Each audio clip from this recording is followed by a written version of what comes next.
Então vamos lá, gente. Então vamos começar a nossa aula então de hoje. Eu vou só fazer uma pequena revisão, rapidinha mesmo, tá? Vocês viram que eu postei um vídeo aí que eu estou colocando, que eu tenho um outro canal, esse daquele de carona sem corona, eu criei só para poder dar aula as aulas aí do Pitágoras. Mas eu já tinha um canal que era Descomplica Professor. E lá comecei a postar, postei acho que anteontem, postei um sobre o novo coronavírus, falando um pouco da origem dele, né, e tal. E agora eu vou postar um outro, falando então sobre a fisiopatologia, né, o desenvolvimento da doença, e falando também do impacto daqui no Brasil. Então, vai ser justamente essa mesma matéria, né? Eu estou aproveitando que eu estou dando essas aulas para vocês, estou estudando e preparando essas aulas para vocês, e estou fazendo também, e vou fazer também os vídeos em cima delas. Os vídeos são mais curtinhos, são no máximo 15 minutos, a primeira foi de 12, né? E eu postei lá no grupo também, depois eu vou linkar ele também lá no AVA para vocês verem essa primeira parte, coisa que a gente já falou, né? Então, só lembrando, né, quem que é e de onde vem o coronavírus. Então, agente etiológico. Uma coisa importante a dizer para vocês aqui. Aquela palestra que nós assistimos do professor Magnani, ele não autorizou a publicação, né, a divulgação da palestra, não, sabe? E isso, nós não tivemos problema nenhum, porque nós usamos o canal do YouTube do Colégio Loyola, né, que estava lá já disponível, né? E eu peguei do YouTube, né? A palestra tá como domínio público, eu usei lá do domínio público. Entretanto, ele depois me pediu que não usasse, porque aquilo foi uma palestra que ele tinha elaborado para alunos de segundo de ensino médio, que achou que a linguagem não estava adequada. Eu não vi problema nenhum, mas, bom, ele é o dono do material, eu não podia criticar. Mas como a gente já tinha, né, projetado a palestra, bacana, estava no YouTube, só que o colégio também, né, ele pediu também para o colégio para não divulgar, e tiraram do YouTube. Então eu coloquei aqui, eu peguei algumas informações dentro da palestra que eu assisti, algumas coisas eu peguei que eu achei mais relevantes, eu peguei e coloquei aqui também, tá? Referente ao coronavírus, né? Então, né, eu falo assim, né, primeiro, né, quem é o novo coronavírus? Eu falo que talvez a pergunta melhor seja o que é o coronavírus, porque vírus, a maior parte do pessoal aí deve saber, tem muitos autores que não consideram como um ser vivo, né? Apesar de toda essa confusão que ele causa aí, né? Como ele não tem capacidade de reprodução própria, ele não tem metabolismo próprio, muitos autores não consideram como ser vivo, né? Então, o agente etiológico, né, é o SARS-CoV-2, esse é o nome do vírus, né? Ou, como o povo tem dito mais popularmente, novo coronavírus, né? A doença é que se chama Covid-19, né? Então, é doença por coronavírus, né, do inglês, né? Doença por coronavírus, né, que foi descoberta em 2019. Então, por isso, né, essa sigla aí de Covid-19. Aqui, né, a gente já falou isso aqui, não vou perder tempo de novo, mas é a classificação desse vírus, né, onde ele está localizado. Então, ele é um vírus de RNA fita simples, né? Ele é um beta-coronavírus, né? Foi identificado em 13 de março, o DNA dele foi codificado, não tem hora que a palavra some, né? Transcrevido, né? Conseguiram transcrição do DNA dele em 30 de março desse ano.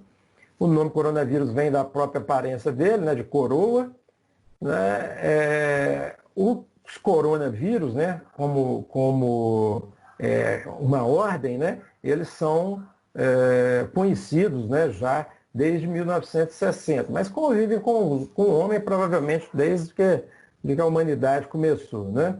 Geralmente eles causam doenças respiratórias leves, como febre, coriza, né? Uma tosse, uma ligeira dor de garganta, mas a maior parte das vezes fica, né, a sintomatologia próxima aí do resfriado mesmo.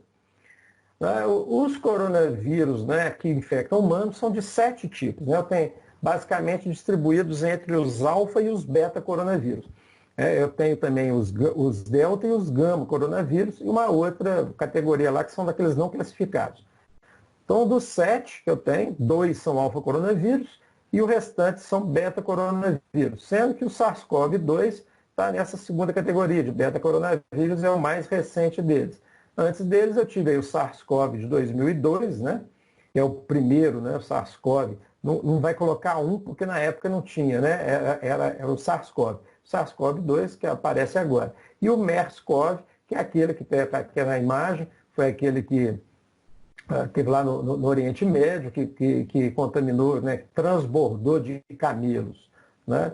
Então, essa é uma característica. Os coronavírus, eles, né, infectam não só seres humanos, mas outros animais. E de vez em quando acontece o que a gente chama de transbordamento viral. O que é esse transbordamento?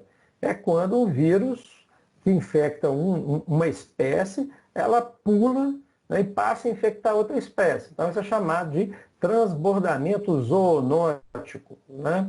Ou seja, passou de um animal para outro. No caso, né, no nosso caso aqui, né, depois vamos discutir, mas tem uma origem aí, parece de morcego, de pangolim, tem aquela história toda. Então, esses SARS-CoV, né, que tem um ano de descoberta deles, daqueles tipos, né, que a gente comentou, e o animal, né, o tipo de doença que ele causa, e o animal que provavelmente foi o de qual ele transbordou, né? Então, esse de 1960, que dava resfriado comum, era de uma alpaca, né? A alpaca é tipo uma lhama, tá? Aquele animal parece um cameloide ali da região dos Andes, tá? Eu tenho também aqui, né, a doença SARS, né, que foi em 2002, né, que é a síndrome respiratória severa, aguda severa, né, e nesse caso provavelmente transbordou de morcego, né, e teve outro em 2004, que também é um resfriado comum, também um outro coronavírus, aqui de gado bovino, um outro resfriado em 2004 também, que veio provavelmente de morcego também, outro resfriado em 2005 também de morcego. Então, o morcego é um dos principais transbordadores, vamos dizer assim, de corona, né? Beleza. Em 2012, né, apareceu então aquele MERS que eu falei, que provavelmente foi transmitido por camelos, né, que eles acreditam que sejam camelos, né? Morcegos e camelos, né? Bom, é um vírus que estava normalmente em morcego, que deve ter infectado camelo, e depois o camelo passou para o ser humano. A mesma coisa que para o COVID, né, para o SARS-CoV-2. Né? Então, no SARS-CoV-2, né, a gente tem a provável infecção transbordando de pangolim. Então, lembrando, né, esse vírus, a estrutura viral dele, uma das coisas mais importantes aqui é essa proteína S, porque é ela que confere essa possibilidade desse vírus infectar seres humanos, né? É isso daqui que faz a adesão, a aderência, né, ou a adsorção desse vírus nas células do animal que que ele vai infectar. Então, no caso, né, ela que tem que mudar, geralmente é nela que ocorre a mutação para que ela passe, por exemplo, do morcego para o ser humano, do morcego para o pangolim, do pangolim para o ser humano. Então, é assim que acontece. Então, lembrando a estrutura, né? Esses vírus, eles são vírus do tipo RNA fita simples, né? E esse RNA fita simples ainda é de sentido positivo. O que é isso?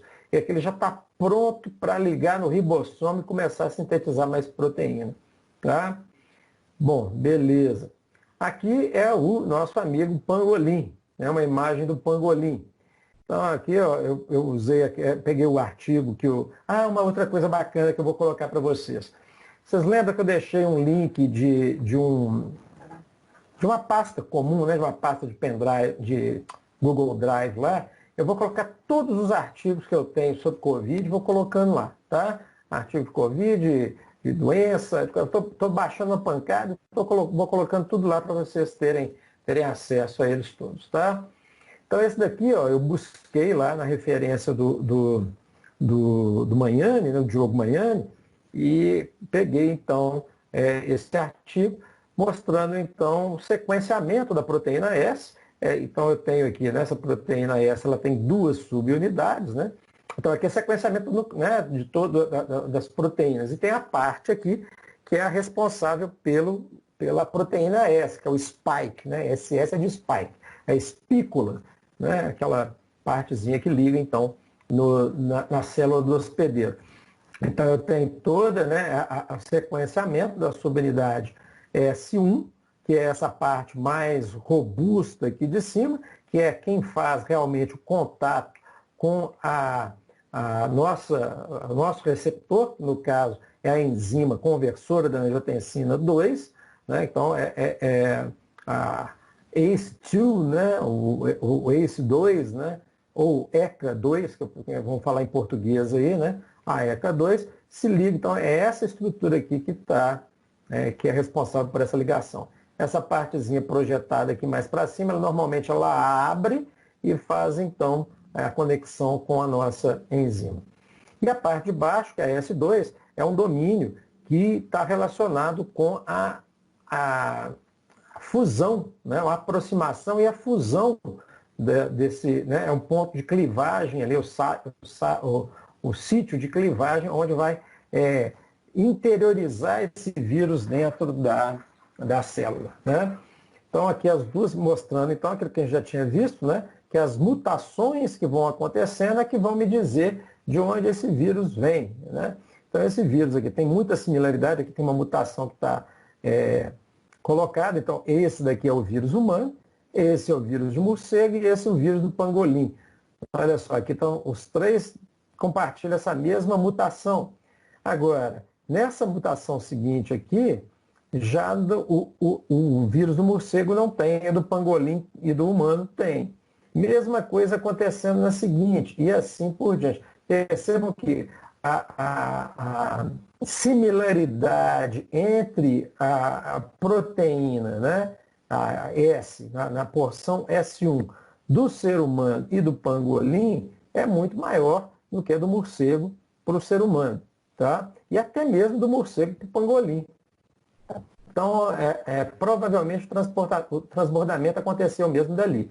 A mesma coisa acontece na subunidade S2. Vocês podem perceber aqui, ó, as mutações também do pangolim com o do ser humano estão batendo todas aqui, beleza? Então, provavelmente ocorreu esse transbordamento. O bicho é até simpático, né? Parece um tatuzão com uma cauda mais grossa, né? Beleza, então o que faz cada uma dessas subunidades? Então a S1 é a que vai ligar então com o nosso receptor, que é o receptor, né, a enzima conversora da angiotensina 2. O que vai ocorrer depois? Depois que ele se liga a esse receptor, ele tem uma alta especificidade, isso faz com que ele seja bastante infectivo, né? A parte S2, ela vai se projetar, depois que ele se ligou, essa parte S2, ela como que crava, né? Aqui embaixo nós temos a membrana celular e em cima a membrana viral. Então, né, o que vai acontecer? Vai começar a ligar mesmo.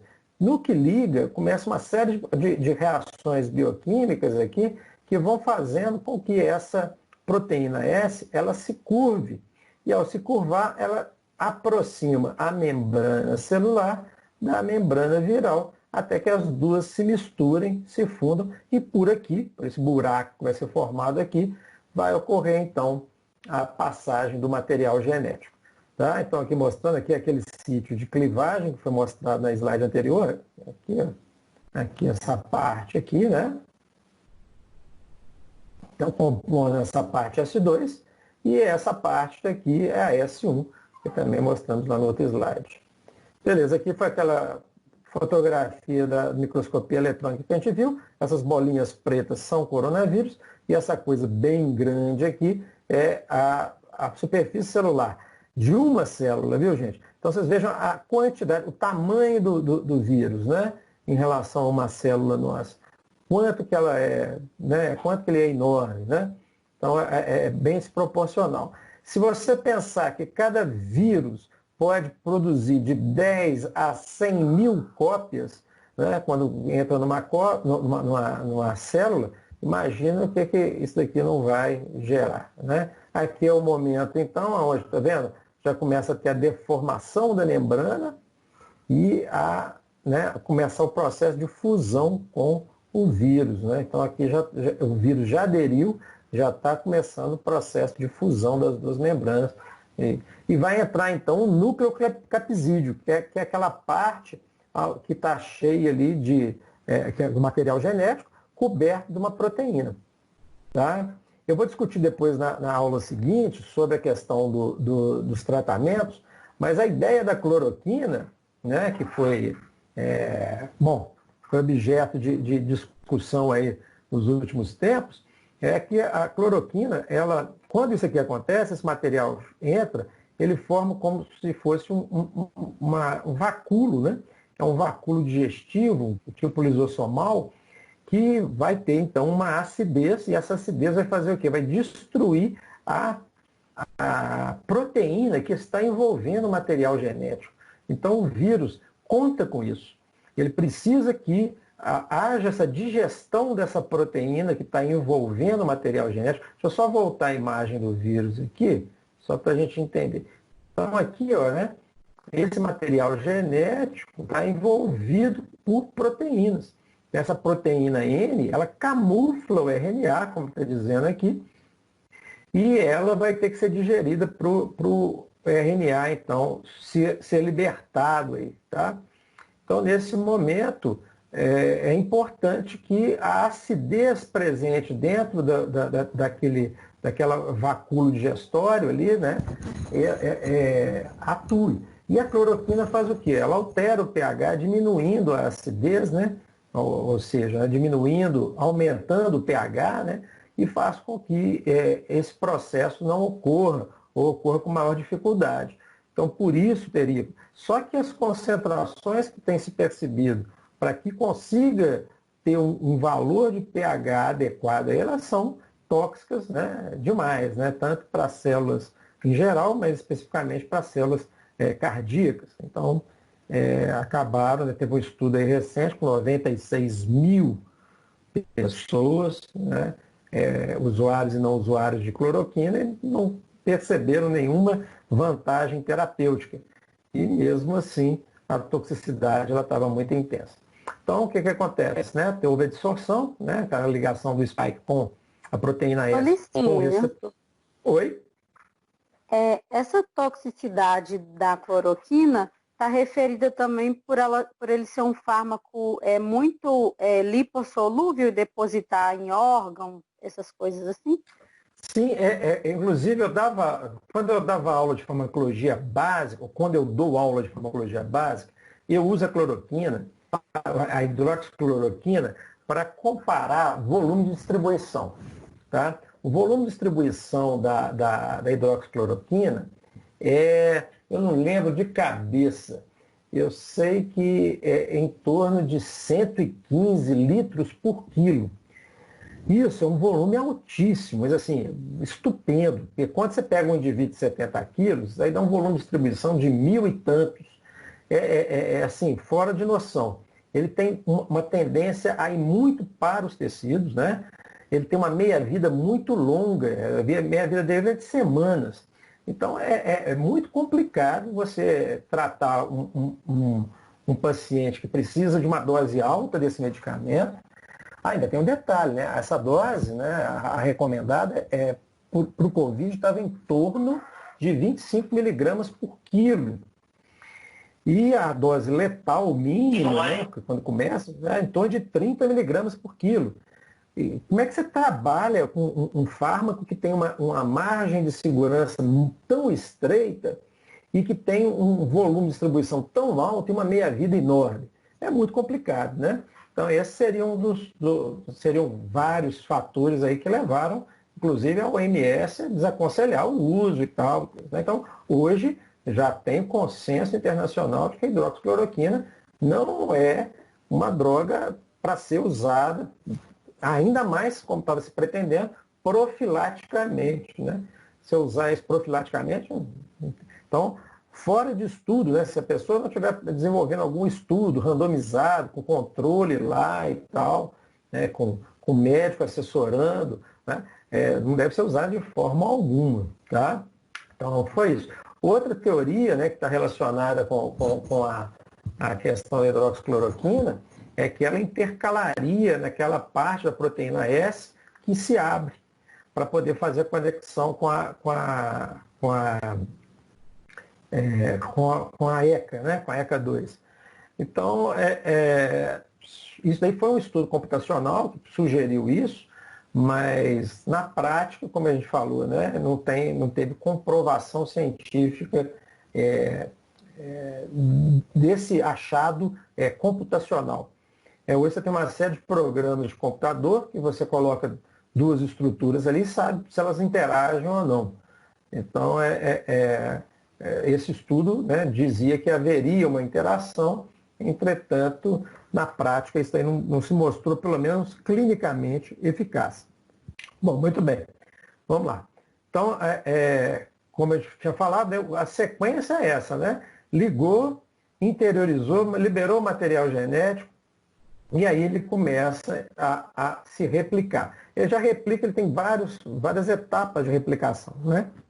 Ele tem, em alguns casos, ele vai começar já a produzir proteína direto, se ligando ao ribossomo, e esse material genético, como esse RNA que é positivo, né, ele também comanda o núcleo para a síntese de mais, ele vai fazer uma transcrição para a fita negativa e vai, então, depois começar a comandar para a produção de mais RNA viral.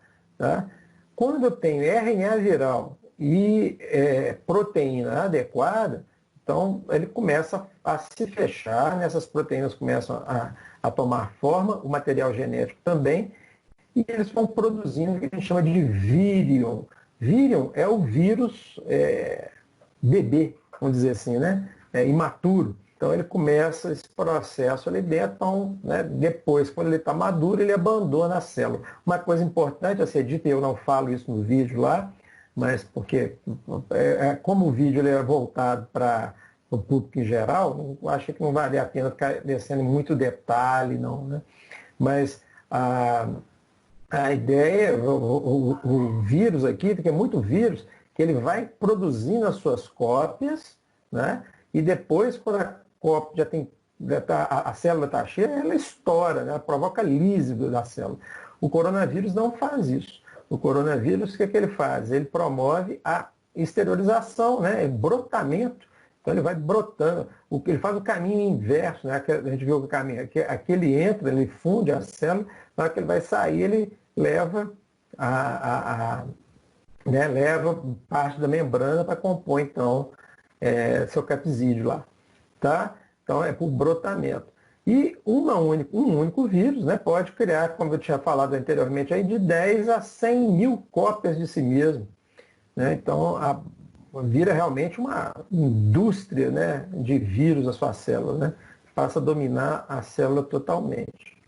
Beleza. Então isso aqui era a primeira parte. Vamos já direto para a segunda, sem intervalos.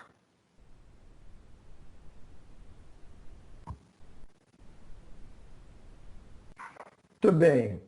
Aqui, nessa segunda parte, vou falar então um pouquinho da fisiopatologia e da situação brasileira. Tá?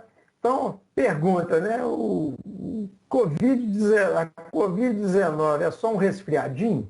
A pergunta, né? Porque tem gente que fala que é só um resfriadinho. Tudo bem. Então, aquela terminologia que nós já falamos. Como é que ocorre a transmissão? Bom, nós já falamos, né? A transmissão de vírus, em geral, se dá, né, desse tipo de vírus, de respiratório, geralmente se dá através de gotículas que são geradas, né, através da fala, tosse, espirro, né, por aí vai. E também superfícies que estejam contaminadas com esse material. Né? Então, ao falar, acabou, viu, gente? Esse negócio de soprar velhinha em bolo, acabou.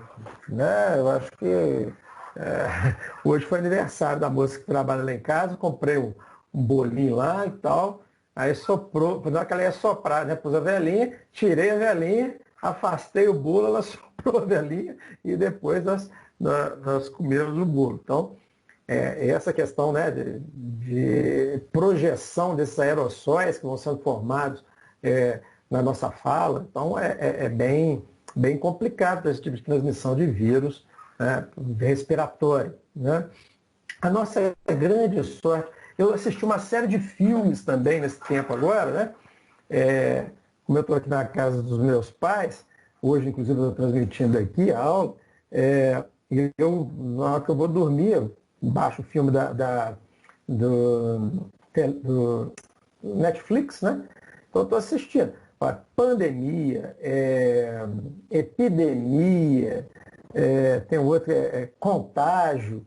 Teve um que eu assisti agora que me impressionou muito, foi 93 dias. O filme em si não é lá grande coisa, mas quando você pensa que é um filme, que é uma coisa real, né? Então, falando do surto de ebola e a contaminação que ocorreu lá na Nigéria, um país, né, dentro ali fronteira com o país onde estava ocorrendo o surto de ebola. E teve um caso lá né, chegou um turista, não vou dar spoiler não, mas chega então uma pessoa que está contaminada e aí, bom, se desenrola a história. Se a gente tivesse um vírus com potencial letal do ebola sendo transmitido por via, né, respiratória, a humanidade tinha acabado. Tenho certeza disso. Né? Porque essas medidas restritivas, a gente estava comentando com o Alisson ali agora há pouco, né? As medidas restritivas afrouxadas aí, em plena aclive da curva, nós estamos subindo a ladeira na curva de casos e o pessoal está liberando acesso. Você viu cenas lá do Shopping Oiapoque, aqui em Belo Horizonte, do Mercado Central. Então, eu não sei onde é que nós vamos parar, não. Estou rezando para que eu esteja errado. Né? Bom, beleza. Então, é isso. Né? Essa forma de contaminação, tem um vídeo, inclusive, também do Bill Gates. Depois vocês entrem no YouTube, tem lá Bill Gates, aí vocês perguntam, Bill Gates vírus. Põe assim, é uma fala que ele tem 5 anos atrás, parece que ele está, assim, profetizando o que ia acontecer agora. Muito legal. Então, né, os estudos estimam que 5% da transmissão por vírus pode ocorrer também através das fezes de pessoas infectadas. Entretanto, o risco é baixo, né, que a gente não tem esse contato aí com fezes dos outros, apesar de que, né, em São Paulo eles fizeram um estudo e retiraram, né, conseguiram isolar o coronavírus de água de esgoto. Tá?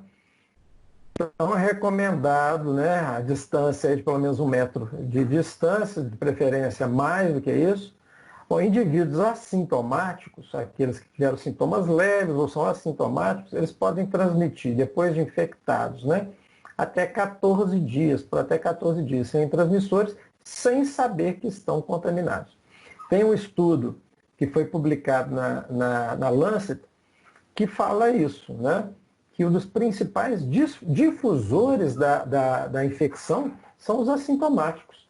Por quê? A pessoa está achando que está bem, vai trabalhar, vai à feira, né? Então, aquilo que a gente falou, né? Vamos fazer uma restrição só do grupo de risco. Tá. E a pessoa que cuida do pessoal do grupo de risco? Né? Se eu fizer um isolamento vertical, eu cuido de idoso. Eu estou com meus pais, né? Um com 87 para 88 e o outro com 86 anos. Né? Então, quer dizer, são altamente grupo de risco. São diabéticos, são hipertensos, minha mãe é cardiopata, meu pai também. Então, você já viu, né? Que beleza. Então, não dá para poder brincar. Agora, eu não tenho sintoma nenhum. Isso significa que eu não estou transmitindo?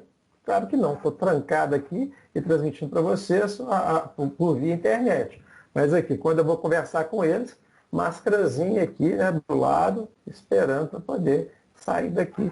Bom, chego do meu trabalho, passo em casa, tomo banho, troco de roupa e venho para cá. Então, né, sou assintomático, mas significa que eu não estou contaminado? Que eu não sou transmissor? De forma alguma. Então, né, com sintomas leves, né, tá, até 21 dias. Aquele com quadro grave pode estar se transmitindo até por 28 dias. Então, por que a Covid é tão letal, né?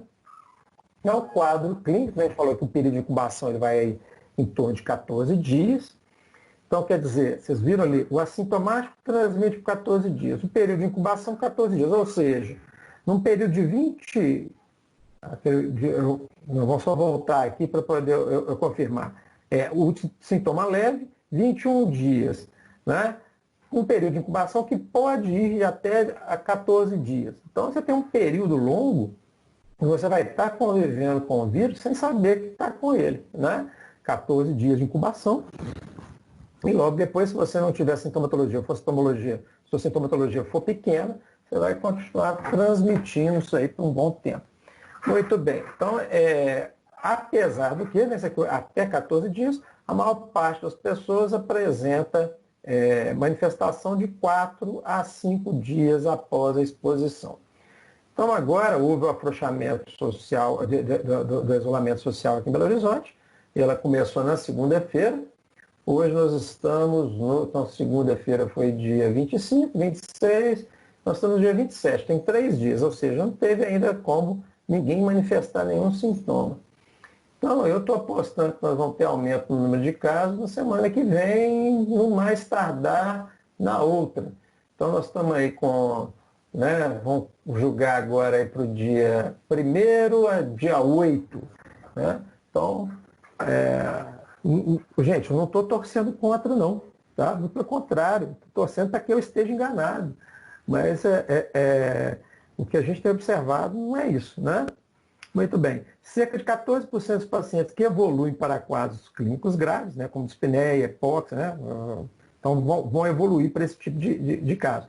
E envolvimento pulmonar acima de 50%. 5% da doença crítica, né, para doença crítica, com insuficiência respiratória, choque ou falência de múltiplos órgãos. Perceba uma coisa, né? Tem um quadro que geralmente envolve a questão respiratória e pode envolver também outros órgãos. A questão respiratória geralmente é a que mais mata, né? Porque há uma alta especificidade aí pelo tecido pulmonar, mas o principal problema, tá? A gente já discutiu isso também, é a inundação de citocinas, né? Que acontece, né? Uma explosão de citocinas por causa do processo inflamatório. Então, quem evolui para quadro pulmonar, normalmente, né, com quadro pulmonar grave, geralmente né, vai ter um risco maior de óbito. Né? Então, agora, né, há pessoas que vão ter uma febrezinha, né, pode chegar a 38,3, às vezes um pouco mais baixo que isso, tosse, né, incidência aqui, ó. Só vendo aqui é a incidência. Então, febre, por que eles estão medindo as pessoas quando passam, né, com aqueles, né, determinados lugares para poder entrar, estão lá com aquele termômetro, né, de infravermelho, né, medindo. Porque a febre é um dos sintomas mais recorrentes aqui, né? Assim como também a tosse. Quando eu fui afastado do serviço, eu estava com um quadro de tosse muito intensa. Né? Ainda estou com uma tossezinha, viu, gente? Eu tosse de manhã cedo, né? Acordo de manhã sempre tossindo. Mas está muito relacionado, acredito eu, com a minha sinusite. E essas mudanças climáticas, elas não ajudam muito quem tem sinusite, né? A anosmia, que é a perda de olfato, né? Mialgia, artralgia e fadiga, né? Então 15%, rinorreia, odinofagia, né? Então a falta de paladar, aqui, esse olfato aqui de paladar, expectoração, a cefaleia, diarreia, vômito, né? E náusea, dor abdominal e hemotíase, que é vomitar sangue, né? Então, isso aqui são quadros, né, coisas que podem aparecer em qualquer parte ou qualquer um dos grupos envolvidos aí, né? Mas o que está se descobrindo, né? Está se descobrindo que a COVID, ela não é uma doença respiratória só, né? Ela é uma doença sistêmica. E como ela é muito nova, o que está aparecendo agora, né, depois que a gente já tem aí, vamos dizer que começou em final de dezembro, início de janeiro mesmo, que os casos começaram a ficar mais relevantes. Então nós temos aí, não temos ainda fechado 5 meses, né? Com isso, algumas manifestações, né, os números de casos aumentando, vão aparecendo e vão dando uma nova característica a essa doença, tá? Então, algumas coisas que estão aparecendo, né? A questão de envolvimento com o sistema nervoso, tá? Ah, mas não é só pulmão, essa é a questão, né? Aparentemente não, né? Eu tenho aí envolvimento com coronavírus. Esse grupo aqui que fez esse estudo, né, eles trabalharam partindo de um princípio, né? O princípio deles é o seguinte: eu tenho ECA, não é só no pulmão, né? Então eu posso ter essa relação, essa interação vírus hospedeiro depende da ECA, mas eu posso ter presente em outras estruturas do organismo, né? Então esse grupo trabalha com o sistema nervoso, né? Então, que eles chegaram à conclusão, né? Eles fizeram um mapeamento da ECA no sistema nervoso central e descobriram a possibilidade, né, de ocorrência de manifestações ali. Um dos lugares onde tem maior concentração dessa enzima conversora da angiotensina 2 aqui é no bulbo olfativo. Lembra daquela hiposmia, daquela perda de paladar e de olfato que eu falei, né? Então eles estão relacionando. Em cadáveres, né, vítimas da Covid, eles encontraram uma concentração alta de vírus no bulbo olfativo. Então, responsável aí, provavelmente eles estão associando isso com essa perda de olfato e paladar, né? Então, o envolvimento cerebral dominante isolado, né, com potencial de causar edema cerebral, a COVID pode levar à morte muito antes da desregulação homeostática e sistêmica, né, se inicie. Então, o que eles discutem no trabalho aqui? Eles falam que a principal causa, né, é realmente essa desregulação homeostática, né, sistêmica. Então, o organismo todo para de funcionar, ou funciona muito mal, né? Com isso, acaba tendo falência de vários órgãos aí, e ocorre, então, a morte. Mas alguns pacientes, né, são mais suscetíveis e vão apresentar, então, um quadro de edema cerebral, né, de uma contaminação maior aí no sistema nervoso central, o que poderia estar, né, causando a morte muito antes do aparecimento dos outros sintomas. Tá? Então, essa aqui, né, mostrando, é um desenho que tem no trabalho, né? Estou mostrando aqui células gliais aqui, o COVID ligando nessas células gliais. Então, a população de enzima conversora de angiotensina no sistema nervoso é grande, né? Então eu teria uma chance grande aí de ter esse envolvimento cerebral. Beleza. Esse é um outro trabalho. Trabalho, na verdade, não. Isso aqui foi uma coisa interessante que eu esqueci de mostrar aqui. Então aqui, né, o cérebro, aqui, eles fizeram um mapeamento dos lugares onde tem maior concentração da ECA, né? Então o cérebro, né? Os pulmões, obviamente, o coração, os rins e todo aparelho urinário, tá? Então, tanto é que tem uma eliminação maciça de vírus na urina, e os testículos no homem. Olha que bacana, isso aí foi uma coisa que eu não tem trabalho publicado ainda, mas eu ouvi uma discussão, numa palestra, a incidência de coronavírus, né, e a gravidade do coronavírus nos homens é maior do que nas mulheres. Aí tem várias, né, teorias relacionando a isso. Né? Uma das teorias diz que é porque mulher se cuida mais, homem é mais relaxado, mulher tem mais, né, cuidado com si própria e vai fazer, né, tem mais medidas, obedece melhor essas medidas restritivas, homem é mais avacalhado e tal. Tá, beleza. Isso aí não deixa de ser verdade. Mas uma outra teoria que foi colocada é o seguinte, né, que por ter esse tropismo que o coronavírus tem pelo testículo, né, que ali serviria como um reservatório do vírus e por algum tempo, né, como ali também, como no sistema nervoso central, né, eu tenho a barreira, então, são duas estruturas aqui do aparelho reprodutor masculino que estão envolvidas, que é o testículo e o epidídimo. Então eu tenho uma barreira hematoepididimal que impediria passagem de toxinas e tudo mais, mas o vírus consegue passar. E nesse caso é bem complicadinho aí, né? Porque ele serviria, isso é uma teoria, tá?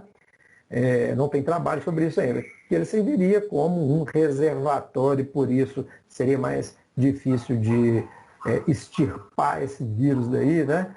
Porque as drogas não alcançariam concentração adequada aqui, o tratamento seria mais prolongado. Então, aqui o trabalho do pessoal da USP, né?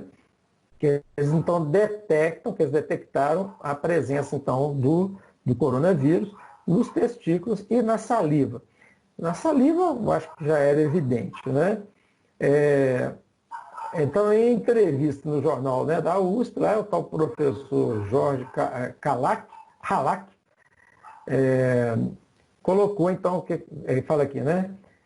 Explica que os pulmões possuem receptores denominados ACE2, né, a ECA2, também presentes nos testículos, epidídimos e nos rins. A partir dessas informações, o estudo se debruça sobre quais os acometimentos sobre esses órgãos, uma vez que se tornam portas de entrada do sistema corporal para novos coronavírus, né? Então, e busca entender o quanto são responsáveis pelo estado geral do paciente. Então, essa é uma teoria que estão fazendo, não tem nada publicado ainda, né? Mas eles já fizeram esse isolamento, então tem só um relato de casos e vai por aí. Esse daqui talvez seja um dos artigos mais interessantes que eu li. Tá? Ele fala ele é feito, né, só colocando para você, é uma análise de domínio de ligação e modelagem de homologia e acoplamento molecular, que foi usado então para comparar os papéis biológicos de certas proteínas presentes no coronavírus. Ele é usado, então, é um modelo computacional. Como eu falei, eles pegam essas proteínas do vírus e colocam combinação com diversas outras que nós temos no nosso organismo. Obviamente, que a gente já viu aí, com a ECA e tal, então esse foi um dos estudos que contribuiu para entender essa ligação com a ECA, mas nesse trabalho é que eles discutem a ligação também com a hidroxicloroquina. Tá? Então, o que eles chegaram à conclusão? Né? Eles perceberam que tem algumas proteínas virais, como essa ORF8 e a glicoproteína que está presente na superfície, que podem se ligar à porfirina. Não sei se vocês lembram, mas a porfirina, ela é um composto, né? O ácido deltamina-nebulínico, ele vai formando, né, uma estrutura chamada porfirina. A reunião de 4 moléculas de porfirina, com a presença de um ferro no centro, vai formar o pigmento ferroprotoporfirínico, que é também conhecido como grupo M. né, que depois, acoplada a uma proteína chamada globina, vai formar a hemoglobina. Né?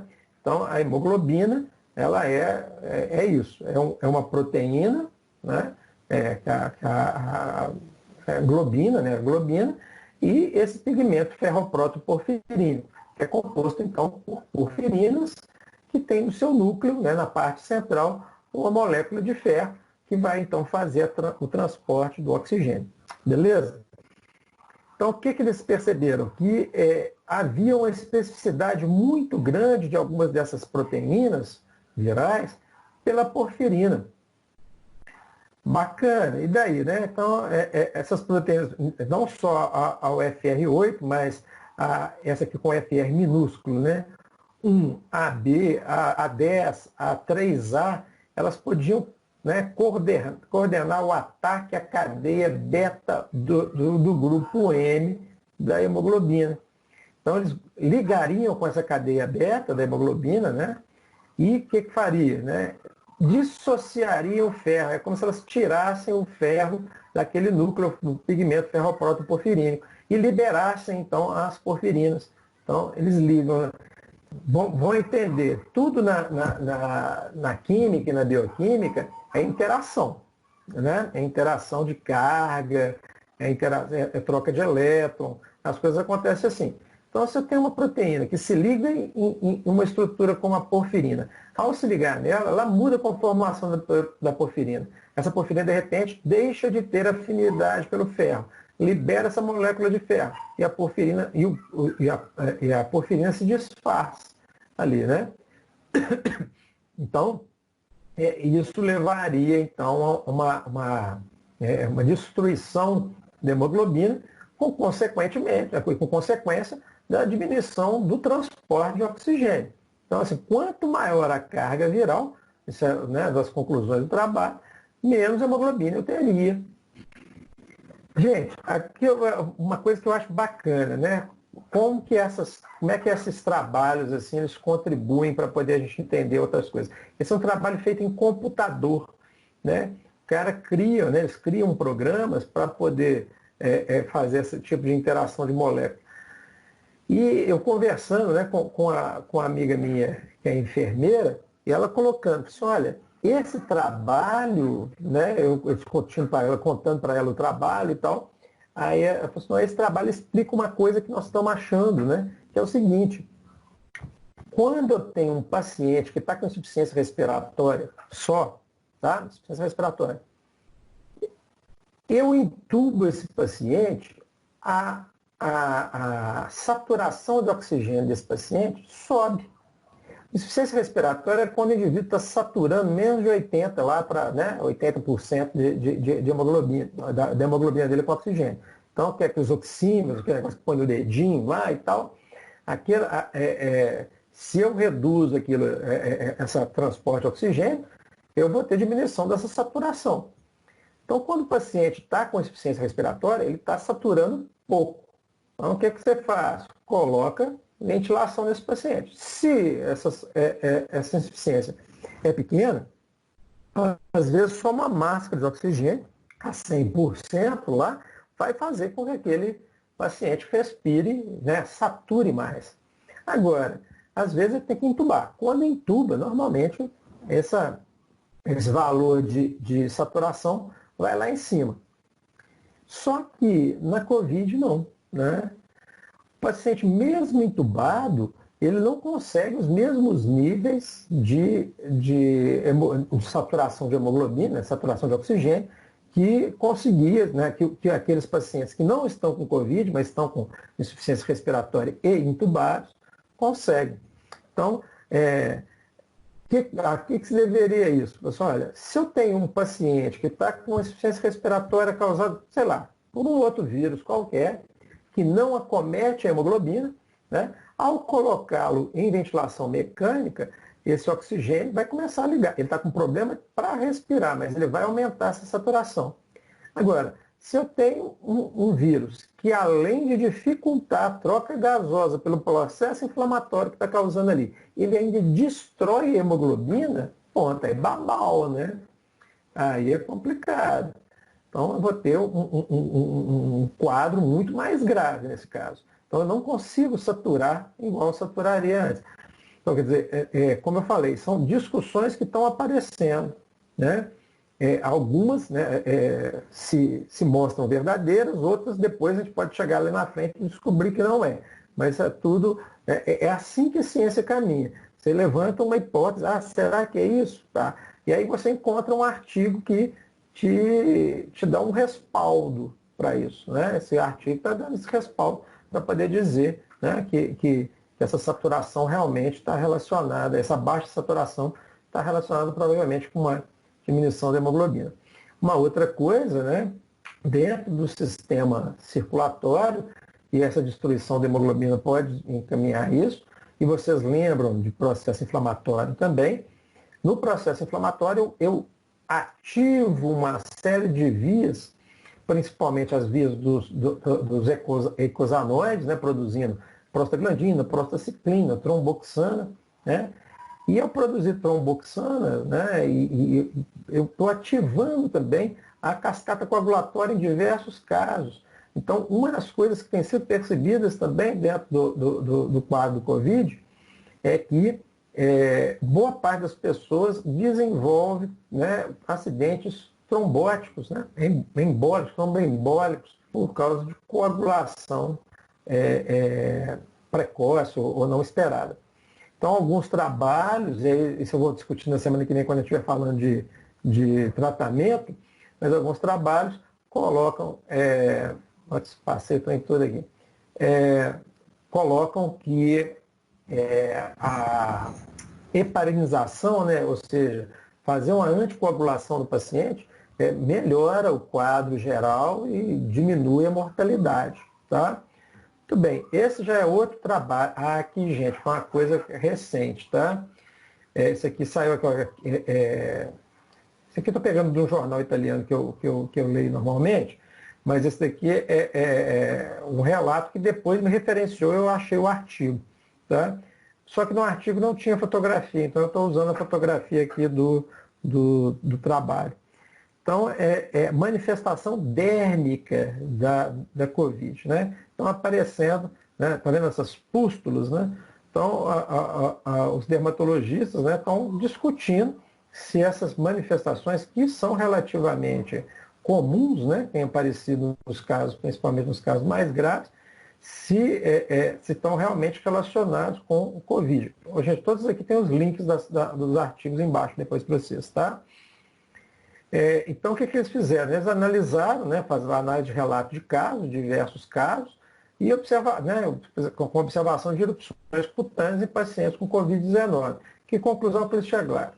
Que está relacionado, sim, tem um relacionamento aí com a Covid, agora eles não sabem ainda, é um artigo de 15 desse mês agora, né? Eles não sabem ainda se essas lesões cutâneas elas estão, né? São uma manifestação direta do coronavírus, ou seja, quem está provocando a lesão é o coronavírus, ou se é uma reação, né, devido à forte resposta do sistema imune. Então, seria aqui uma consequência. Aqui, no caso, o coronavírus, né, duas possibilidades. O coronavírus ser a causa direta disso, né, ou isso aqui ser consequência do processo da Covid como um todo. Tá? Então, beleza. Esse daqui é um outro trabalho onde eles verificam uma coisa que eles começaram a perceber, né, que todo mundo foi começando a perceber, é que esse vírus ele não estava causando só problema respiratório. Então, isso aí a gente está vendo aí, né, desde o primeiro artigo. Mas aí eles começaram, né, esse trabalho aí, ele busca, então, verificar quais seriam os locais que têm uma população de enzima conversora de angiotensina mais extenso e, portanto, que estariam mais suscetíveis ao aparecimento das lesões. Tá? Então, basicamente isso. Né? Então, eles fazem o sequenciamento de RNA de células de diversos dessas estruturas, né, do organismo. Então, pegavam células, né, do pulmão, célula do rim, célula do fígado, célula, e por aí iam. E faziam, então, sequenciamento para ver a exposição, aí, ou a expressão de enzimas conversoras de angiotensina. Que conclusão que eles chegaram, né? Então, foram identificados como órgãos de risco, ou seja, aqueles que têm maior potencial, o pulmão, obviamente, aquilo do outro trabalho que mostrou também o coração, o esôfago, o rim, bexiga e o ilho. O ilho até então não estava relacionado, né? Mas como a gente tem observado em muita manifestação intestinal também, gastrointestinal aí, né? Está, né, batendo com o achado clínico, né? Então, nesse, né, outros lugares, né, localizados tipos celulares específicos que são vulneráveis à infecção por Covid, né, pelo Covid. Aqui, ó, eu peguei do artigo, esse artigo é um pouco anterior, ele é de março, se não me engano, então eles colocaram aqui ainda a denominação antiga, não estava ainda SARS-CoV, era 2019 nCoV, novo coronavírus, né? Bom, beleza. Então, quais células são essas? As células alveolares do tipo 2, as células do miocárdio, o túbulo proximal das células do rim, né, em células do rim, células epiteliais do ilho e do esôfago e células uroteliais, né, epiteliais da região urinária, né, da bexiga. Tá? Então, esses seriam os locais onde tem uma maior susceptibilidade para a infecção, né, para o vírus se ligar. Bacana. Aqui foi um artigo que discute, né, na verdade é uma comunicação breve, lá da Lancet, esse também é antigo, está muito velho, foi de 11 de março. Tá? Atualmente está assim, a quantidade de coisa que está saindo todo dia está difícil de acompanhar. Né? Mas aqui eles fizeram a primeira discussão sobre a questão do risco, né? Se tem realmente algum risco aumentado em pacientes que têm hipertensão e diabetes. E aqui entrou uma outra coisa, né? Que eles fizeram a avaliação também daqueles pacientes que eram usuários, aqui nesse pedacinho que eu cortei aqui está até mostrando, tratamento com inibidores da ECA, né? E os BRA, né, os bloqueadores de receptores de angiotensina, se aumentariam a expressão da ECA2. Tá? Aqui, o ibuprofeno, vocês lembram quando começou aquele papo do ibuprofeno? Então, esse artigo aqui foi um dos que avaliou isso. Né? Então, o que eles fizeram? Eles levantaram, levantada, né? Aí no caso é levantada a hipótese de comorbidades e uso de alguns fármacos aumentar a susceptibilidade à Covid-19. Que conclusões que é tirado, né? As duas comorbidades são as mais frequentes em pacientes graves e que foram a óbito nos 3 estudos que eles avaliaram. Tá? Então, por incidência, eles dizem que tem, realmente. Eles avaliaram na época foi logo no início, de março, foram 1.500, né? Os 3 estudos juntos devem levar uns 1.500 pacientes. Não houve investigação direta sobre a questão do uso do fármaco, né, que elevaria a expressão da ECA2, que é o caso do ibuprofeno, que foi citado, dos inibidores da ECA, né, enalapril, captopril, né, o lisinopril, e os BRA, losartana, valsartana, aqueles fármacos. Então, qual que é a teoria nesse caso? Né? Na prática, os médicos não pararam de prescrever esses fármacos, mas a teoria é a seguinte: sabidamente esses fármacos eles aumentam a expressão da ECA. Nas comorbidades, o que acontece? Né? Ao usar, quando eu tenho um paciente que faz uso, né, de hipertenso e faz uso de uma dessas duas classes, o que é, sei lá, 80% dos hipertensos faz uso ou de BRA ou de inibidor da ECA. Então, geralmente, estão ali envolvidos. Quando eu tenho um fármaco que está bloqueando a atividade de uma enzima, o meu organismo tem tendência a aumentar a expressão dessa enzima. muitas vezes por isso é necessário se fazer o ajuste de dose depois de determinado tempo que está se usando aquele fármaco. Então, não é uma teoria maluca, né? Então, eles discutem que pode sim estar contribuindo para o aumento da expressão da ECA2. Agora, se isso vai significar diretamente aumento da susceptibilidade à infecção, isso aí não foi provado ainda, tá? Muito bem. Esse daqui, gente, vocês podem me acusar de tudo, menos de estar sendo preguiçoso para pesquisar sobre a questão do Covid. Esse trabalho nem publicado foi ainda, tá? Ele está no prelo, que a gente fala assim, né? Ele já vai ser publicado ainda. Então aqui foi, né, falando sobre o quê? Sobre uma possível, né, com a síndrome, uma doença de Kawasaki associada aí com Covid em crianças, tá? Então, isso foi uma coisa que começou a aparecer tem mais ou menos uns 21 dias, mais ou menos, começaram a aparecer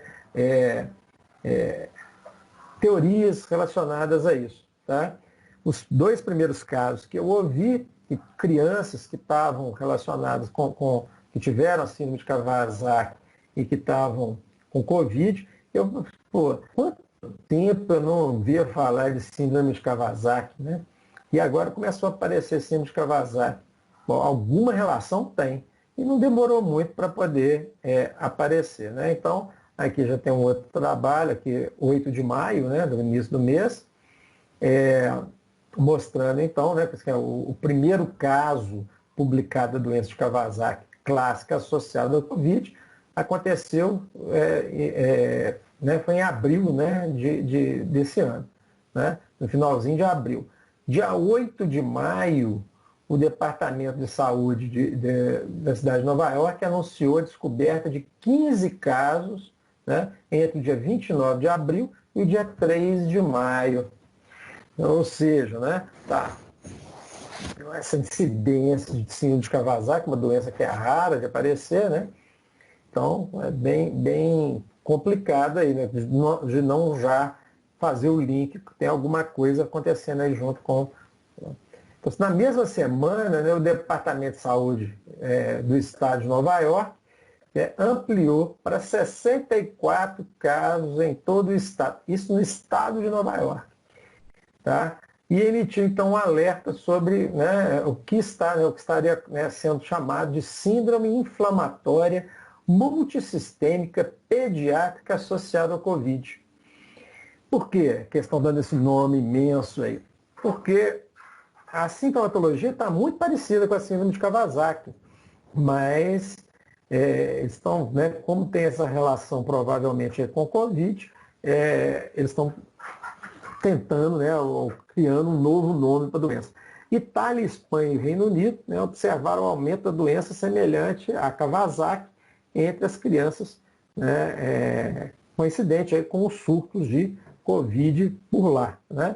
Então, mostrando aqui, esse trabalho aqui também, 20 de maio. Né? Então, tem 7 dias, tá? Aí, gente, agora, dia 19 de maio, saiu uma nota conjunta aí da Sociedade Brasileira de Pediatria, Ministério da Saúde, Sociedade Brasileira de Reumatologia, Organização Pan-Americana de Saúde, né? Então, essa turma toda mandou, né, publicou sobre essa questão da síndrome inflamatória multissistêmica em crianças e adolescentes associada à Covid. Né? O que é? Primeiro, vamos entender o que é essa síndrome de Kawasaki. A síndrome de Kawasaki é uma vasculite, né? Ou seja, inflamação de vaso. Ela normalmente manifesta, né, na infância. E geralmente acontece entre crianças de 2 até 5 anos. Não muito mais do que isso. E tem uma maior incidência em crianças de origem asiática. Tá? Não se sabe muito bem a causa, né? Se tem algum fator genético associado, provavelmente sim, né? Mas muitos autores discutem aí que ela possa estar sendo ocasionada devido à presença de algum agente infeccioso, né? Ela pode ser desencadeada por um agente infeccioso. Ela é uma doença que lembra muito aquelas doenças autoimunes que nós estudamos no semestre passado, né? Então, haveria um desafio do sistema imunitário que levaria, então, ao aparecimento aí dessa síndrome. Tá? O sistema imunitário ativado começaria a atacar o nosso próprio organismo. Por que eles estão com essa, né, tentando mudar essa nova terminologia, estão dizendo que semelhante a Kawasaki, mas que não é Kawasaki? Porque no caso da Covid, existem vários relatos de casos de crianças que têm, né, que estão além dos 5 anos de idade. Então, até 15 anos de idade está aparecendo. Né? Então, não bate muito com as características da síndrome de Kawasaki nesse sentido. Mas todas as duas, né, a vasculite, miocardite, né, cardiomegalia, arritmia, inflamação de artérias coronárias, né, isso aí no coração, e muitas vezes levando a óbito. Tá? Beleza. Então, esses seriam alguns dos problemas relacionados, além daquilo que a gente vai discutir na semana que vem, a questão coagulatória, que estaria no tratamento. E o Brasil? Né? Agora vamos perguntar, e o Brasil? O Brasil, como é que está aí nesse quadro Aqui entraria uma outra pergunta, que é o seguinte, né? Está notificando demais? Está notificando de menos? Estão enterrando caixão com pedra para poder prejudicar esse ou aquele político? E por aí vai, né? Então, são várias teorias conspiratórias aí. O fato é o seguinte, né? Se vocês pegarem, saiu um trabalho do epidemiologista agora mostrando que Minas Gerais está uma coisa, né? Em comparação com o restante do Brasil. São Paulo tem 5 mil mortes, Rio de Janeiro 2 mil e tanto, quase 3 mil mortes. Aqui em Minas Gerais, 150 e tantas mortes. Né? 160 mortes. Ué, o que está acontecendo em Minas Gerais? O que nós estamos fazendo? Eu vi os memes que saem, né? Um deles falou que aqui a gente toma muita cachaça, né? Então, cachaça. E eu tomo mesmo, se depender disso, né? Então, mas então, brincadeiras à parte, né? O que eu acredito mais, né, esse epidemiologista coloca, é que aqui nós estejamos subnotificando. Né? Por quê? Porque nós não fazemos teste. Ah, mas professor, e o hospital de campanha que está com leito vazio e não sei o que mais? Olha, o Eduardo de Menezes já está com mais de 90% de taxa de ocupação. Já começou a encaminhar para o Júlia Kubitschek. Agora, para ir para aquele hospital de campanha, tem que estar com diagnóstico de Covid positivo. Se você não está fazendo teste, né? Então, eis a questão. Né? Tem paciente morrendo. Então, esse epidemiologista ele pegou aí os casos aí de morte por insuficiência respiratória e tal, e viu, né, a comparação no mesmo período dos anos anteriores, a gente tinha uma incidência aí estamos com uma incidência esse ano, mais de 1.000 mortes em comparação do anterior. Então, quer dizer, o que se acredita que aqui em Minas Gerais a gente esteja em torno de 1.200 mortes por Covid, tá? E não 100 e pouco. Mas nós nunca vamos ficar sabendo com essa taxa de teste que está sendo feita aqui em Minas Gerais. O que eu fiz então? Aí foi um trabalho braçal meu mesmo. Eu parti daquela ideia que o Magnani colocou naquela palestra, que ele mostrou lá, em Nova York, pegaram o número de mortos né, em Nova York, as médias dos anos anteriores, e compararam então com as mortes desse ano. Não fazendo distinção se era por Covid, se era por facada, se era por atropelamento, não fizeram distinção nenhuma. Só quanto que houve de acréscimo de mortes. Tá? E eu fiz isso. Né? Eu fui no registro, no portal da transparência, registro civil, e peguei mortes. Não peguei por insuficiência respiratória, não peguei por nada. Peguei mortes. né? E eu peguei 3 anos, no período de janeiro a abril, que eram os meses que já estão fechados, né? Agora maio, só domingo, para poder fechar. Aliás, domingo é meu aniversário, viu? Eu aceito parabéns. Então, o que acontece? Eu peguei esses, né, 2017, 2018, 2019. Nesses 3 anos, eu somei as mortes, né, mês a mês, somei as mortes, está dividido por estado, inclusive, somei as mortes gerais no Brasil e fiz uma média. E essa média dos 3 anos eu comparei com os números de mortes de janeiro, fevereiro, março e abril aqui no Brasil em 2020. E o gráfico é esse aqui, ó, tá? Em azul, então, nós temos as mortes causadas, as médias de mortes de 2017 a 2019. Tá? Esse é o gráfico em azul. O gráfico em laranja já são as mortes no Brasil em 2020. Perceba bem o seguinte aqui, ó. Eu estava com a taxa de morte aqui, ó, em torno de 100 mil mortos, né? Então, 90 mil mortes aqui nesses períodos, né?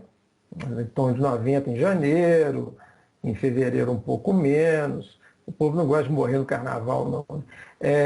Em março, aqui em torno também de 90, 80 e poucos, 90 mil mortes, mais ou menos isso. É uma média, mais ou menos, que nós temos aí ao longo do ano. Tá? Agora, vamos pegar aqui o nosso caso no ano de 2020. Ó, de quase 100, nós pulamos para quase 200 mil mortes. Veja bem aqui, mesma coisa acontecendo em fevereiro, a distância é mais ou menos a mesma. Se eu pegar um total de mortes nesse período, e o total de mortes, né, nesse período de cá, o que eu vou ter aqui? Ó, comparativo, então, de mortes, né, de janeiro a abril, média de 2017, 2019, e no ano. Então, a média de mortes, somados aí os meses, né, de janeiro, fevereiro, março, abril, estava em torno de 330, né? Vamos pôr 330 mil mortos. Só no mesmo período de janeiro a abril de 2020, nós estávamos com 393,5, né? 3,5 mil mortos, né? Uma diferença de 63.579. Ah, professor, mas não foi todo mundo que morreu de Covid, né? Claro que não, né? Claro que não. Mas, como foi discutido também naquele vídeo, né, na palestra que a gente assistiu, até onde que você está computando mortes por Covid ou mortes decorrentes da Covid? Porque é aquele caso, o indivíduo infartou, precisou de CTI, não encontrou porque o CTI está ocupado com Covid, ele morreu de Covid? Não. Mas morreu em decorrência da pandemia? Sim. Né? Se a gente pensar que nesse período, de março a abril principalmente, né, que são os 2 meses aí do isolamento social, da quarentena, né, que o povo fala, que houve uma diminuição drástica das mortes por acidente de trânsito, que é uma das maiores causas de morte no Brasil, né? Então, esse número aqui não é irreal, não, se a gente for pensar em termos de mortes por Covid. Nesse período, nós estávamos em torno de 13 mil mortes, 13.500 mortes só, né? Até o final de abril, talvez até um pouco menos. Tem que olhar agora, bateu curiosidade, eu não vi. Mas, né? Então, eu tenho aí em torno de 63.500 mortes, 500 mil mortes a mais, né? Então, não é um número que está inventado, isso aí está lá no registro de mortos, né? Então é bem complicado. Agora, por que eu não estou observando esses números de mortos? Aqui, gente, foi o período que eu peguei, foi até dia 13, aqui foi na semana passada, que acabou não acontecendo a aula, né? Mas estava em torno, né, de 13 mil, então foi isso mesmo, 13 mil mortos. Então, vamos ver aqui, em março, nós estamos em abril, finalzinho de abril, está mais ou menos por aqui, né?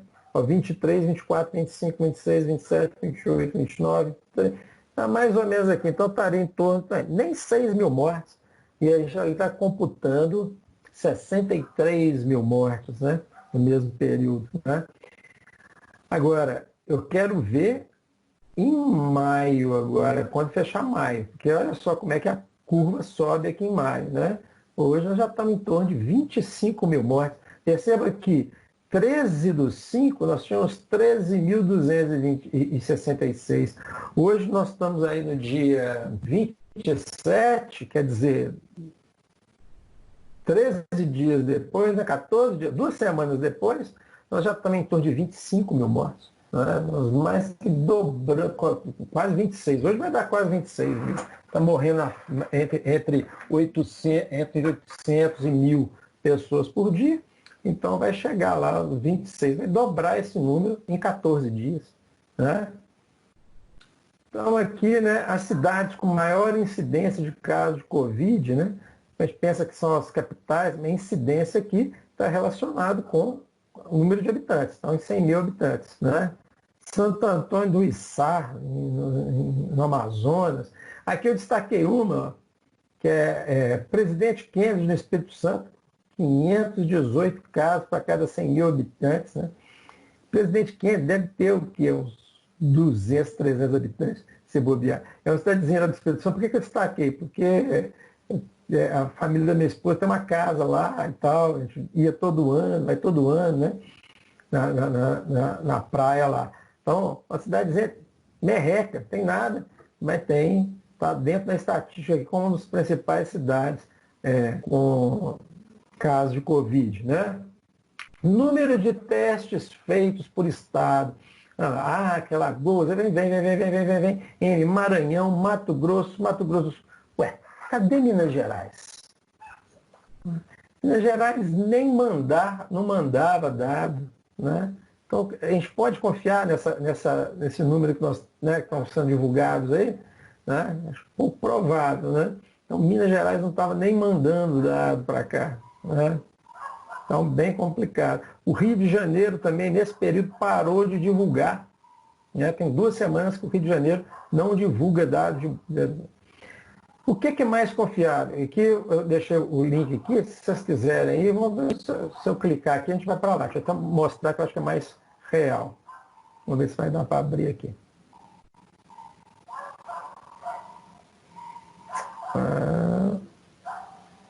Está abrindo. Esse daqui, gente, só vamos voltar aqui, porque olha só que coisa. Esse aqui é um portal que chama Worldometer. Worldometer, não sei nem como é que eu vou pronunciar isso aqui não. É um medidor do mundo aí, tá? E um dos tópicos que ele mede lá é a questão do coronavírus. Então, mostrando aqui os países. Quando eu comecei a acompanhar isso, o Brasil nem aparecia nessa lista direito, né? Estava lá embaixo. Agora, né, se fosse quadro de medalha da Olimpíada, estava uma maravilha, né? Nós estávamos em segundo lugar, para trás só dos Estados Unidos, né? Mas não é, né? Infelizmente não é. Né? Então aqui é o número de casos, né, confirmados, com um detalhe. Os Estados Unidos testa para cada 1 milhão de habitantes 47.629 pessoas. Quanto que o Brasil testa? 4.107, 104. Né? Então, olha só a diferença, né? Mais de 10 vezes os testes dos Estados Unidos. Se o Brasil testasse como os Estados Unidos, provavelmente a gente estava em primeiro. Né? Nós só estamos perdendo em número de testes, as coisas só estão ganhando em número de testes para a Índia aqui, ó, né? desses 10 primeiros. Né? Só a Índia testa menos do que o Brasil. O resto, todo mundo. Olha só aqui, a Itália. A Itália conseguiu controlar o surto porque 60 mil praticamente testes por 1 milhão de habitantes. A Espanha também, 76 mil testes por 1 milhão de habitantes. A Rússia, 64 mil e assim vai, né? A Alemanha agora até está, né, lá para controlar, 47 mil, mais ou menos aquilo dos Estados Unidos, né? Até a Turquia com 22. Então, quer dizer, nós estamos muito, mas muito atrás, né? Então, se a gente for fazer a testagem aqui, com certeza vai dar muito mais do que isso, tá? Aqui aparece que abriu, ó. Aqui, então, aqui em tempo real, tá? Vocês estão vendo em tempo real. O coronavírus, casos de coronavírus, né, relatados aí no mundo, então são 5.781.500, no inglês eles fazem essa separação com vírgula, não com ponto, tá? 585 mil. Número de mortos atualizado aí nesse site. 356.825 mortos. Recuperados, graças a Deus também, 2 milhões, quase 2 milhões e 500 mil, né? Casos ativos e tal, papapá. E aqui vem aquele gráfico que eu mostrei para vocês. Ó. Tá? Isso aqui está em tempo real, para poder ninguém falar que eu estou mentindo. Né? Então, novos casos, né? Esse aqui está relacionando com as últimas horas, né? As últimas 24 horas. 19 mil. Nós estamos chegando ao número de novos casos dos Estados Unidos, sendo que nós testamos 10 vezes menos, certo? Então nós estamos aproximando aí bem deles. Alguém abriu o microfone aí? Quer fazer alguma pergunta? Não, aqui tem... É que eu acabei de voltar, que a internet caiu, por isso que está aberto. Obrigada. Aqui, ó, tem então a relação de todos os países. Obviamente tem países aqui que nem sinalizar, não sinaliza para essas coisas. Aqui, ó, se a gente for pegar Barbados, olha, vamos pegar aqui Barbados, 17 mil testes por milhão de habitantes. É uma vergonha, né? A quantidade de testes que a gente faz aqui. Então, realmente, olha só, Ilhas Falkland, acho que estão testando praticamente todo mundo. 134 mil. Então é bem complicado. Né? Estão perdendo para Papua, ganhando de Papua Nova Guiné. Ó. Até a primeira, quando eu comecei a acompanhar, o Brasil estava testando 290 pessoas por milhão de habitantes. Né? Então, olha, se o Brasil é um dos países que menos testa, né? E mesmo assim está com essa quantidade de casos, Minas Gerais, que é um dos estados que menos testa dentro do Brasil, vocês fazem uma ideia. Né? Então, é isso. Bom, moçada, o que eu tinha para hoje é isso. Bacana? Alguém tem alguma pergunta, algum comentário?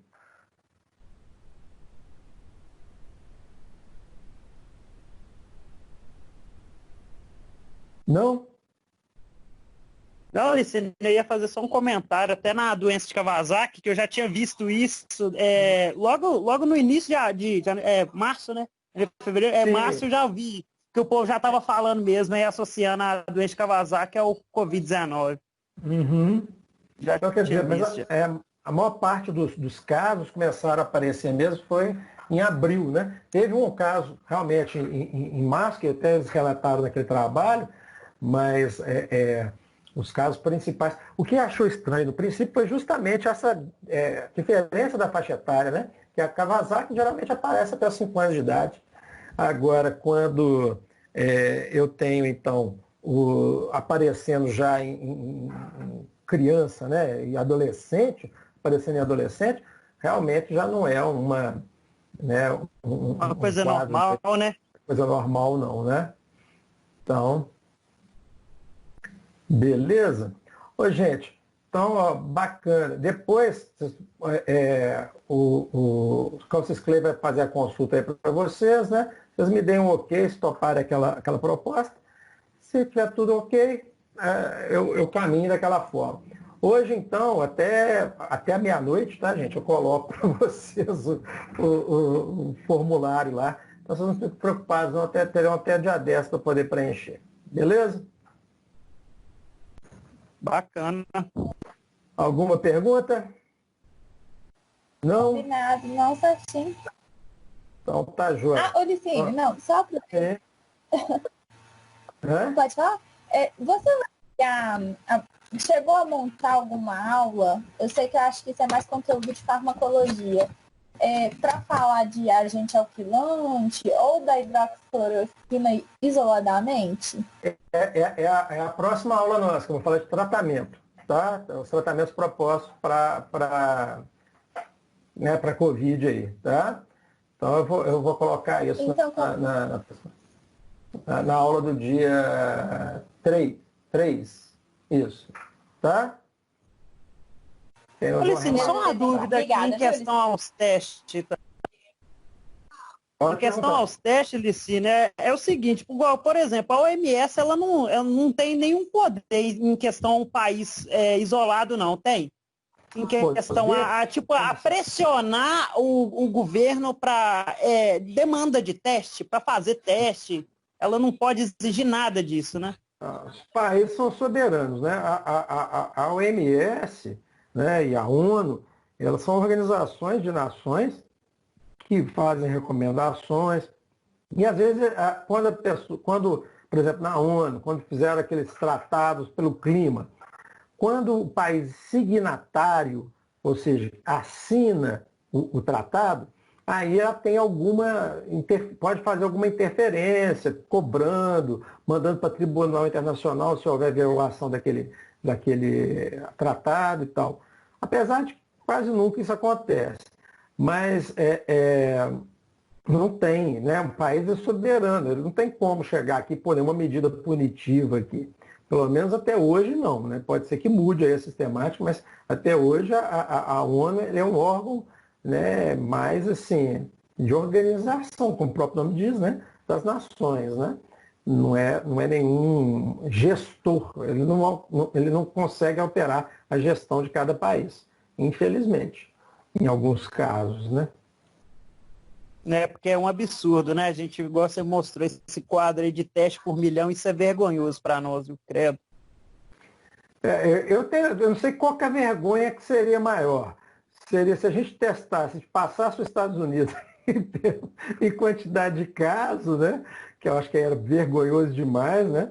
Porque o discurso que tem sido feito é o seguinte, que o Brasil está com menos casos por milhão de habitantes do que outros países da Europa.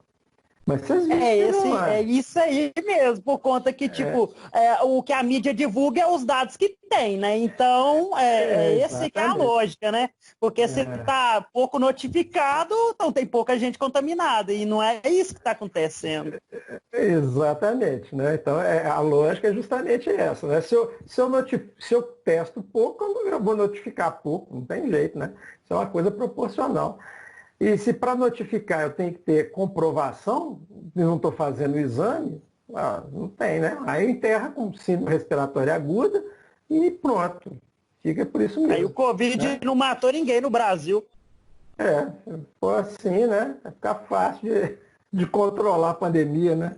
É a maneira mais fácil, não testa ninguém. Que é o que nós estamos fazendo aqui em Minas Gerais. Né? Estamos testando pouco. Tem que testar mais.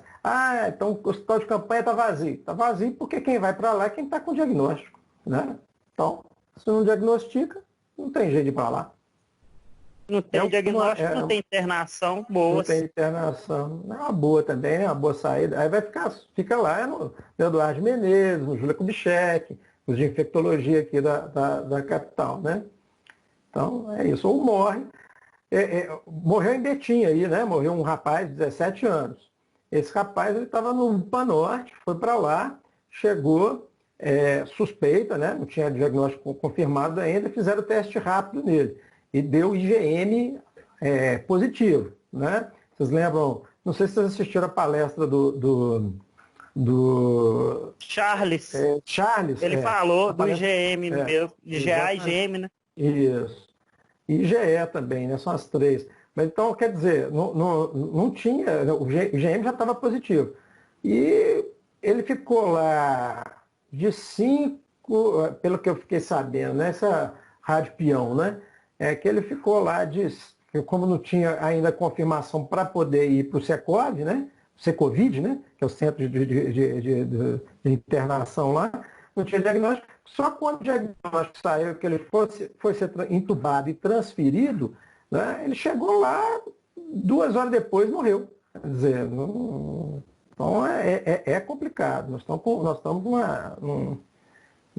E hoje o papo que o pessoal da Prefeitura de Betim estava rolando lá, entre os gerentes das unidades de saúde, inclusive, é que ele não tinha diagnóstico de Covid, que esse rapaz não tinha diagnóstico de Covid. Ou seja, é todo mundo querendo tirar a culpa, né, para poder não ser responsabilizado e não notificar.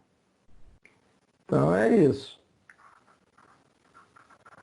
Muito bem, pessoal. Ó, se cuidem então, né? Mesmo que o isolamento social esteja ruindo aí, continue usando máscara, continue mantendo distanciamento. Se for possível, não saiam de casa, né?